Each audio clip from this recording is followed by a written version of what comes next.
Sharjah cricket സ്റ്റേഡിയത്തിൽ തിങ്ങിനിറഞ്ഞ കാണികളെ സാക്ഷിയാക്കിയാണ് 9ാമത് Asia vision movie അവാർഡുകൾ സമ്മാനിക്കപ്പെട്ടത്. ഈ വർഷത്തെ മികച്ച നടനുള്ള പുരസ്കാരം മമ്മൂട്ടിക്ക് സമ്മാനിച്ചു.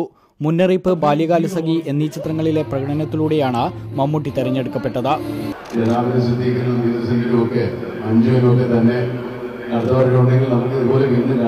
ഹൗ ഓൾഡ് ആർ യുവിലൂടെ മികച്ച നടിയായി തെരഞ്ഞെടുക്കപ്പെട്ട മഞ്ജു വാര്യർ ചടങ്ങിൽ പുരസ്കാരം ഏറ്റുവാങ്ങി. ബോളിവുഡിൽ നിന്നും ഐശ്വര്യ റായ് ബച്ചന്റെ സാന്നിധ്യം ഏഷ്യ വിഷൻ മൂവി അവാർഡ് നൈറ്റിന്റെ തിളക്കമേറ്റി. സ്റ്റേജിൽ തന്റെ ഹിറ്റ് ഗാനങ്ങൾക്കൊപ്പം നൃത്തം ചെയ്യാൻ അഭ്യർത്ഥന വന്നതോടെ ഐശ്വര്യ ഗജറാറെ എന്ന hit ഗാനത്തിനോടൊപ്പം ചുവടുവെച്ചു.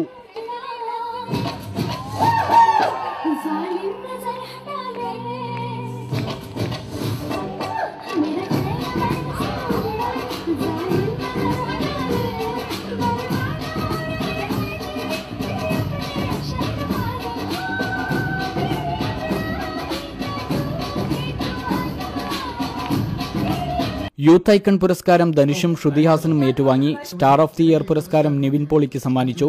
Dulquer Salman performer of the year award സ്വന്തമാക്കി. സ്റ്റേജിലെത്തിയ ദുൽഖറും ആടിപ്പാടി. ശങ്കർ മഹാദേവൻ മികച്ച ഗായകനുള്ള പുരസ്കാരം ഏറ്റുവാങ്ങി. സന്തോഷ് ശിവന് പ്രൈഡ് ഓഫ് ദി ഇയർ പുരസ്കാരവും ഇന്നസെന്റിന് മാൻ ഓഫ് ദി ഇയർ പുരസ്കാരവും സമ്മാനിച്ചു.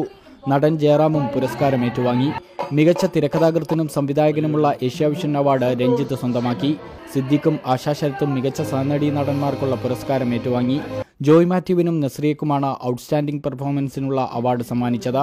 തിരയിലൂടെ സാമൂഹ്യ പ്രതിബദ്ധതയുള്ള ചിത്രത്തിനുള്ള പുരസ്കാരം വിനീത് ശ്രീനിവാസന് സമ്മാനിച്ചു. വാണി ജയറാം, ഗോപി സുന്ദർ, ജിത്തു ജോസഫ്, സമീർ താഹിർ എന്നിവരും പുരസ്കാരങ്ങൾ ഏറ്റുവാങ്ങി. പബ്ലിക് ചോയ്സ് അവാർഡ് മിഥുൻ രമേശിന് സമ്മാനിച്ചു.